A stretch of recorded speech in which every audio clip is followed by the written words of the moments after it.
Olá pessoal, eu sou Fernanda Zanha. Olá pessoal, eu sou a Lígia Passarelli. Nós somos advogadas especialistas em Direito Médico, Odontológico e da Saúde. Vamos agradecer primeiramente ao Instituto CUFA por essa oportunidade de ministrarmos uma aula a respeito de segurança jurídica na atuação do cirurgião dentista. E um especial agradecimento para a doutora Amanda Cufa, que nos deu essa oportunidade e confiança no nosso trabalho, para que a gente possa trazer aqui para vocês um pouco da nossa prática diária na assessoria e prevenção da atividade dos dentistas.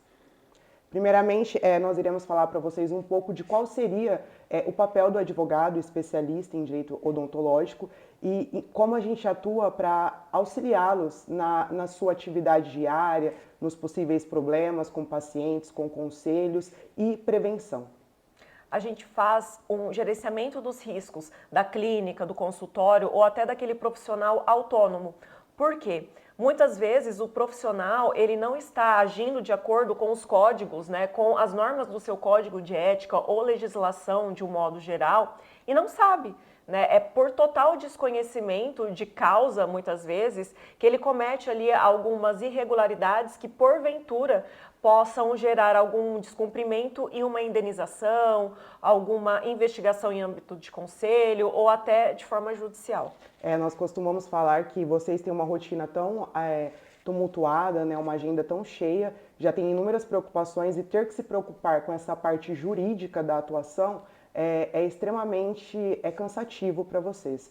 Então, na verdade, nós, como advogadas atuantes no direito odontológico, nós temos a expertise necessária para trazer para vocês maiores esclarecimentos e até ajustamento de conduta com relação, como a Fernanda bem pontuou, aos conselhos regionais de odontologia, ao próprio Conselho Federal de Odontologia. Vocês, como profissionais liberais, estão regidos pelo Código de Defesa do Consumidor.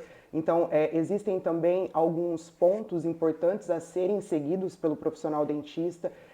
Código Civil para confecção de contratos com parceiros, com pacientes, com digital influencer, que às vezes vai fazer alguma publicidade para o consultório ou para a clínica odontológica. Então, na verdade, nós atuamos em todo o gerenciamento ali da atividade, desde documentação até assessorias e reuniões pontuais para o esclarecimento das principais dúvidas e para a demonstração dos principais problemas que podem acontecer ali no trato com o paciente. Vocês já devem tomar cuidado assim desde quando o paciente pisou na sua clínica. Então, nós já começamos num treinamento, por exemplo, da sua secretária e da sua funcionária. Não é ela, por exemplo, quem vai entregar um termo de consentimento, A ficha de anamnese, algumas vezes, até por uma questão de logística e para o profissional da saúde ganhar um tempo, ele pede que a secretária entregue a anamnese.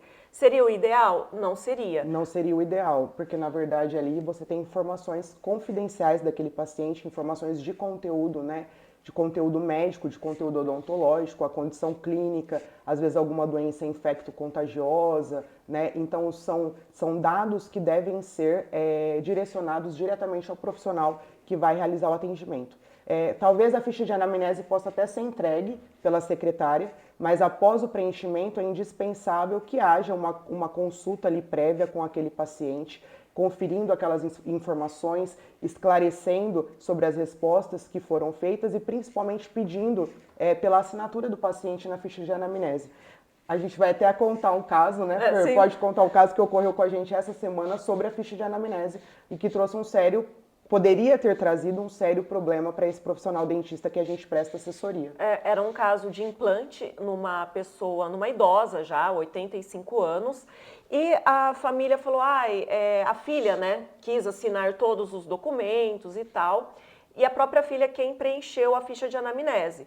E ainda bem que ela assinou. Então, isso é muito importante que o paciente que preencheu aquela ficha de anamnese, e é bem melhor que ele tenha preenchido, porque é muito mais fácil provar se ele deixou de informar alguma coisa ou não. Nesse caso em específico, a filha da paciente, preencheu ali todas as comorbidades, falou, eu não lembro direito quais as doenças mas que bem tinham. detalhado, Bem né? detalhado, acho que até osteoporose, aí não lembro, algo nesse sentido, mas não informou que a mãe sofria de Alzheimer. E, portanto, era uma paciente não colaborativa, né? Muito difícil. O que acabou causando um grande atraso no tratamento por essa paciente não ser colaborativa, né? Então, na maioria dos atendimentos odontológicos, ela reclamava de dor. Gritava muito, né? Não Ela não deixava moldar. permitia o dentista moldar, fazer o trabalho necessário, e por conta disso, o tratamento estava ali se transcorrendo por 3 ou 4 meses. E a família ficou muito insatisfeita e cobrando do dentista um posicionamento, né? Pela finalização do tratamento, que na verdade não dependia exclusivamente dele, né? E aí, assim, o que aconteceu? Lógico, a paciente, né, a filha da paciente ficou insatisfeita, a paciente não tinha como moldá-la, né? Era uma prótese, chegou a fazer extração dos dentes e seria para fazer implantes, né? Ia fazer um implante. Enfim, teve que interromper o tratamento, mas ainda bem que esse nosso cliente, né, tinha o termo, né, o contrato de prestação de serviços, que ali existem todas as previsões no caso de abandono, que é muito importante, né? Então, na documentação já se atente também à questão de desistência e abandono, para vocês não terem que devolver, por exemplo, o valor completo do tratamento por até um abandono do próprio paciente. Então, a família, ela negligenciou no sentido de não avisar o profissional que essa paciente tinha essa comorbidade, que assim, a paciente também não era interditada. Não era interditada judicialmente. Não era interditada, então gerou uma confusão muito grande. Era um valor alto, bem alto, porque para fazer, né, um implante total, ali uma prótese total, é um valor alto, ainda mais por conta do tipo de material que ali foi utilizado. Então, assim, graças a Deus, as tratativas deram certo de devolução. Mas justamente porque já se encontrava tudo documentado e todas essas situações previstas no contrato de prestação de serviço, que é uma das questões que a gente chama muito a atenção, né? É necessário o contrato de prestação de serviços no atendimento odontológico? É indispensável, principalmente tratamentos, né, como vocês que estão fazendo o curso com a doutora Amanda de facetas, né? E é indispensável esse contrato, porque é um tratamento que vocês iniciam, mas que ele não se finaliza ali no dia do primeiro atendimento. Ele tem uma sequência, ele tem um tempo para que ele venha a ser finalizado. Então é necessário constar nesse contrato de prestação de serviço todas as possibilidades que podem, né, e problemas que podem surgir ali no relacionamento com aquele paciente. E que essa anamnese esteja muito completa, né? Porque a anamnese, ele é todo aquele histórico do paciente. Então, às vezes, perguntas que possam parecer tão bobinhas ou inofensivas, se o paciente tem uma depressão, se o paciente tem esse tipo de situação de ansiedade, transtorno de imagem. Então, ali você já vai conseguir detectar aquele paciente que pode vir um problema. E quem vai perceber isso? Não é a sua secretária, não é a sua funcionária, é você, profissional da saúde. A gente sempre chama atenção para o caso, né, não é um preconceito, mas no caso de pacientes com transtorno de imagem, né, com problemas, quadros depressivos, via de regra, na maioria das vezes, esses pacientes são os que mais se encontram insatisfeitos com o resultado do procedimento realizado, do tratamento. Então é necessário deixar muito claro, para todos os pacientes, mas principalmente que esses pacientes, que a atividade odontológica ela é uma atividade de meio e não resultado. O que significa dizer que aquele profissional, ele vai ali aplicar todas as técnicas reconhecidas, né, cientificamente, toda a expertise, para que ele possua, né, o paciente possua o melhor resultado possível. Mas ele não pode garantir o resultado, porque depende muito ali do organismo do paciente, de como ele vai reagir com relação ao tratamento. Os cuidados pós-procedimento ou operatório. Então, isso tudo tem que estar muito bem detalhado. Porque, né, a assessoria jurídica é isso. Nós passamos, né, o advogado especialista em direito odontológico, ele sabe quais os documentos necessários para poder trazer uma maior segurança para vocês. Então, é a ficha de anamnese, o contrato de prestação de serviços, o termo de consentimento, aí nós temos o termo de uso de imagem, porque vocês, como dentistas, podem fazer, né, a postagem do diagnóstico e do prognóstico, né? vocês acabam usando o termo antes e depois, né, nas redes sociais para fins de angariar possíveis clientes. E é o que vende, né? O pessoal gosta de ver realmente o resultado. E é legal ver. Então, abusem disso, né? Mas assim, lembrando que vocês não podem mostrar o durante. Então, é muito comum, às vezes, a pessoa fazendo um procedimento na cadeira, o profissional filma e posta. O durante vocês não podem postar. Nem né? fotos e nem vídeos, Nem né? vídeos, é muito não. comum, às vezes, quando a gente alerta o dentista com relação a isso, ele fala, nossa, mas eu já vi tantos colegas fazendo comum, isso. mas não pode. Mas não é permitido, é considerado uma infração ética. Então, esse termo de uso de imagem, ele é indispensável porque o paciente te permite utilizar aquela imagem, não só para a documentação fotográfica daquele tratamento, que também é indispensável para compor o prontuário. É importantíssimo, gente, porque às vezes a pessoa fala, nossa, mas não mudou nada. Aí, como vocês vão conseguir comparar com o antes e o depois? Exatamente. Mas também para que aquele paciente te autorize a utilizar aquela imagem para fins publicitários. Esse termo de uso de imagem, ele vai ter ali previsões específicas de por quanto tempo vai ser utilizada aquela imagem, em quais redes sociais ou sites, ou enfim, em quais fins publicitários, e deixar claro para aquele paciente que ele pode revogar aquela autorização a qualquer momento. E lembrando-se também da Lei Geral de Proteção de Dados. Então, todos esses documentos precisam ter essa autorização de vocês estarem coletando todos os dados do paciente. O simples fato de vocês terem em mãos o CPF da pessoa já faz com que vocês tenham o dever de guardar essas informações de forma sigilosa. E por isso que é muito importante também no contrato de trabalho que vocês terão com algum dos funcionários de vocês ou na prestação de serviços, que o parceiro ou seu funcionário também tenha o dever de guardar sigilo sobre todos os acontecimentos que acontecem na sua clínica. Exatamente. Dentre outros documentos, né, a gente vai falar aqui uma lista para vocês que a gente não vai adentrar o mérito de cada um deles, mas nós temos o termo de abandono de tratamento, que quando o paciente não comparece mais às consultas, o dentista ele não simplesmente pode quedar inerte com relação a essa situação, ele deve notificar o paciente, né, para ver se de fato vai configurar o abandono, alertá-lo das consequências daquele abandono e do não mais comparecimento ao consultório, à clínica. Nós temos o termo de quando um paciente já vem insatisfeito de um tratamento que fez com o dentista anterior e agora vai fazer esse tratamento, né, tentando um melhor resultado, né, uma melhor tratamento, o melhor tratamento com você, para já te eximir daquelas altas expectativas que aquele paciente veio, né? E que na verdade você vai apenas tentar. Exatamente, né? Às vezes você vai tratar uma intercorrência de um colega.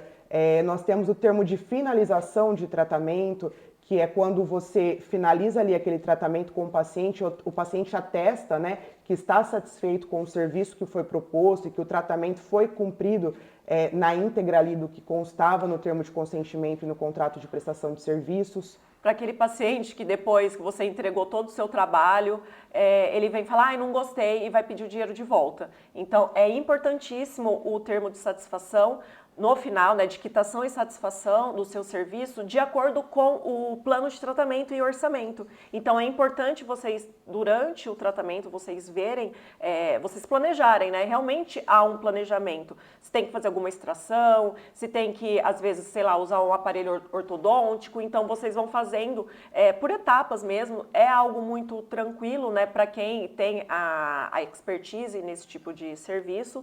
Então, deixar tudo muito bem documentado e explicado e esclarecido para o paciente. E lembrando que todos esses documentos, né, e muitos outros que a gente disponibiliza na nossa assessoria jurídica preventiva, ou até mesmo quando fechamos, né, o pacote ali só para confecção de documentos, eles devem compor o prontuário odontológico, que a gente fala que é o diário de bordo do dentista. É necessário que o dentista entenda a importância do compilamento de toda essa documentação no prontuário, né, do registro ali de todas as ocorrências com aquele paciente e principalmente do plano de tratamento, como a Fernanda bem disse.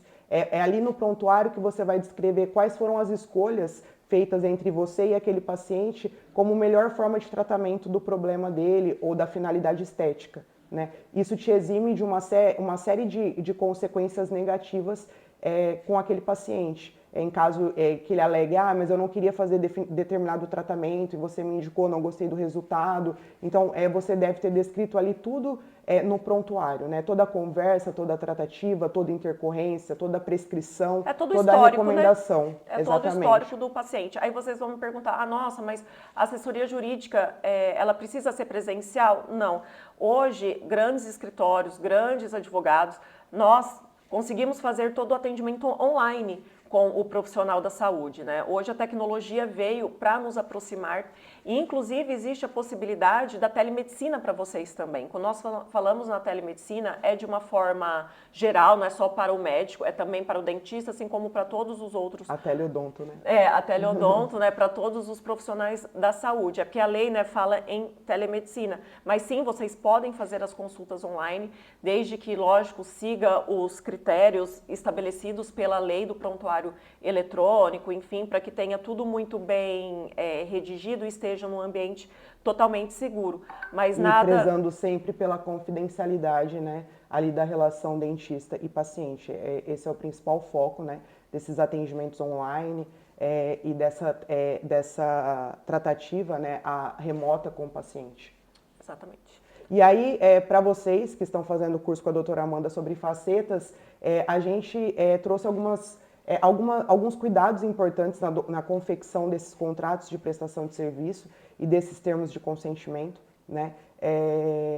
O que a gente conseguiu identificar é que para a atuação, né, na área escolhida por vocês ali, é muito importante essa documentação, porque as facetas trazem uma série de recomendações, de contraindicações, né, que devem estar muito bem documentadas na confecção desses documentos com o paciente, para que vocês não venham a ter problema no futuro. E a gente nem fala sobre só constar no documento, vocês têm de falar isso também para o paciente. Entrega as recomendações, assine, peça para ele assinar que ele entendeu essas recomendações.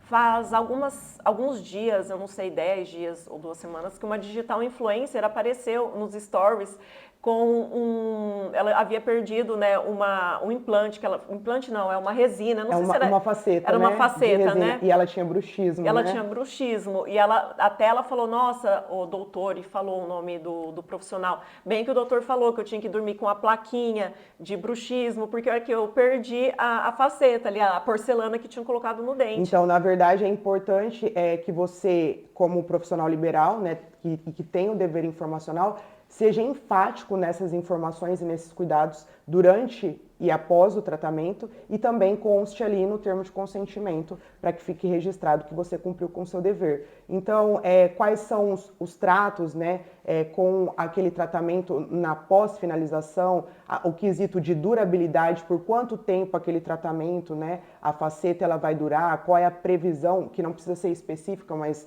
ali aproximadamente, qual é o comprometimento que o paciente tem que ter para aumentar a vida útil dessa faceta, ou se algum alimento, né, ou alguma situação ali, uma bactéria cromógena, como eles falam, pode alterar a coloração daquela faceta. Então, existem essas recomendações, coloquem todas no documento. Avise também o seu paciente que vai colocar uma porcelana ou resina, enfim, e ele entender que ele perdeu ali aquele trabalho, ele vai ter que pagar novamente, porque muitas vezes a pessoa fala, nossa, eu gastei não sei quantos mil aqui na minha boca, caiu o meu dente, né? Caiu o meu dente e agora eu quero de graça. Não é bem assim. Se não foi algo feito por vocês de maneira errada, não é seu dever colocar ali um novo dente sem cobrar nada. E principalmente entender que o paciente vai ali, tudo bem que ele vai gastar um montante considerável para aquele tratamento, mas que aquilo ali não é para o resto da vida. Não é para o resto da vida. Que ele vai ter ali um cronograma de retorno ou de consulta com aquele profissional, ele vai ter gasto com manutenção, talvez ele precise substituir ali um laminado, né, por conta de alguma quebra, ou ele sofreu algum trauma, ou ele tentou ali, utilizou algum objeto para abrir uma garrafa ou algo nesse sentido que muitas pessoas fazem, né? Sigam seus pacientes nas redes sociais. É importantíssimo seguir, é muito engraçado, né? Lógico que vocês não vão ficar ali de vigia 24 horas, mas é super importante, é uma dica que a gente dá para os nossos assessorados. Sigam seus seus clientes, seus pacientes. E é importante, inclusive no caso, né, das facetas e tal, deixar muito bem claro para o paciente que ela não vai durar para sempre. É o que a Lígia falou. Aquele dente, existe a possibilidade, sim, de perder, desgaste, essas coisas que é normal. E é importante esclarecer e deixar documentado que às vezes aquele paciente pode ter algum comprometimento, um comprometimento de raiz de dente, algum problema ali na arcada dentária que não tem correlação com a faceta, mas que vai atingir diretamente aquele trabalho realizado por vocês. Ah, mas aí vocês podem pensar, nossa, mas se eu falar tudo isso para o meu paciente, ele não vai querer colocar. Gente, os tribunais brasileiros, eles são muito enfáticos, que vocês têm que falar sobre todos os riscos, efeitos colaterais daquele tratamento, procedimento. Contraindicações, orientações no pós-tratamento, tudo isso o paciente ele tem que ter muito bem esclarecido. Tem, porque se vocês não explicarem, por menor que seja o risco, e aquele paciente falar disso, olha, realmente eu não sabia, vocês podem ser condenados a pagar, sei lá, um outro tratamento, uma indenização. E eu sei que vocês devem estar pensando, nossa, elas estão tentando vender o peixe delas, né? Mas eu não preciso de uma assessoria ou de contratar ali a confecção de documentos, porque a gente entra no site do CRO ou do CFO e a gente tem ali os termos de consentimento prontos, contratos de prestação de serviços prontos. Mas os termos de consentimento desses conselhos, eles são muito genéricos. E como bem a Fernanda pontuou, atualmente os tribunais de justiça aqui no Brasil, eles têm reconhecido que termos genéricos não comprovam que foi cumprido pelo profissional o dever informacional. Qual é o termo em inglês? Blank consent. Que eu nunca sei falar direito. Então, se vocês colocarem o termo de consentimento genérico, né, que é o bendito... Blank consent. Eles estão sendo condenados como se vocês não houvessem explicado nada. Sabe? Então, é muito importante vocês prestarem... É importante entender que esses documentos eles são confeccionados pela gente de uma forma personalizada para cada cliente, né? Para cada dentista. Porque o próprio dentista, com a experiência ali diária na tratativa dos pacientes, nos procedimentos realizados, ele já conseguiu identificar situações, problemas. Ele já passou por alguma situação que ele sabe que tem que estar prevista e que ele tem que passar a informar aquele paciente sobre isso. Mas como assim? Lógico que existem os termos genéricos que vocês podem pegar no site do conselho e tal, mas existem muitos contratos e termos que não estão lá e é extremamente indispensável para vocês no atendimento. Então, vamos supor, num paciente que tem ali uma resina, que tem uma porcelana, enfim, ali uma faceta, o que acontece? Igual a Lígia falou, existe a manutenção. Então, vocês, ali, a sua secretária, a sua funcionária, eles vão manter ali um cadastro e muitas vezes, igual limpeza de dente, né, que vocês mandam mensagem, fulano, vem aqui no consultório fazer uma limpeza. Então, essas pessoas, vocês vão ter ali uma lista para estar acompanhando e, no caso daquele paciente que não aparece para fazer a manutenção naquela lente, vocês mandam uma notificação do tratamento. Registra em prontuário para ficar ali comprovado, né, que qualquer efeito que ele venha a ter pelo não devido cuidado, vocês não têm responsabilidade sobre aquilo. Exato. Por fim, né, uma última dica para vocês, porque a gente já falou demais aqui, mas a gente poderia ficar falando por horas para trazer maior segurança jurídica no atendimento, mas a gente só quis despertar em vocês, né, a necessidade de preocupação na tratativa com esses pacientes, juridicamente falando. A gente vem trazer a dica das redes sociais, né, Fer? Você que é Instagram, né? Gente, o que acontece? Nós sabemos que o CFO ele é um conselho menos conservador, então ele permite vocês mostrarem o paciente, fazer foto de antes e depois, repostar e tal, mas cuidado, sorteio. Não pode fazer sorteio. Não pode Black Friday. Não pode Botox Day, não pode, sei Valentine's lá. Day, não pode nada promocional, né? Que venha configurar a autopromoção e a concorrência desleal perante os outros profissionais. Vocês não podem colocar o valor do tratamento. Então, assim, ó, venha fazer tal procedimento 10 vezes de tanto. Ou preços especiais, promoção, né? Nada nesse sentido que venha a mercantilizar, né? Venha trazer a ideia de mercantilização da profissão de vocês. Outra dica importante e que a gente nota que muitos dentistas falham nisso é a identificação na bio do Instagram ou no site ou na página do Facebook. sempre se identifiquem como cirurgião dentista e coloquem a inscrição no conselho correspondente. E nas postagens também. É importantíssimo, sim, vocês usarem as hashtags, mas cuidado com aqueles procedimentos que não são permitidos pelo Conselho Federal de Odontologia. Já aconteceu de clientes nossos, né, que vieram nos procurar porque recebeu uma notificação do conselho, inclusive por conta de hashtag, porque estava fazendo um procedimento que o CFO não permitia.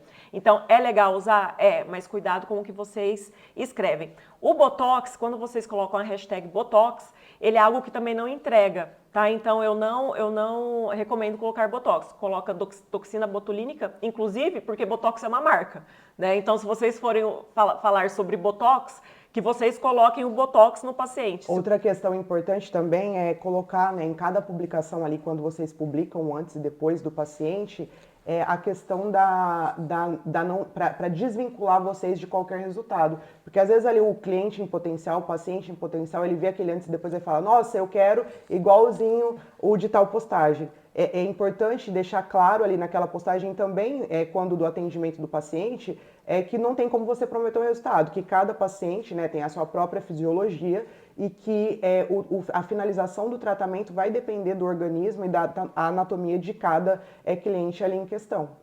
Todas essas recomendações estão no código de ética de vocês, da odontologia. Existem também várias outras resoluções esparsas sobre o tema. Então, assim, vale a pena a leitura e tal.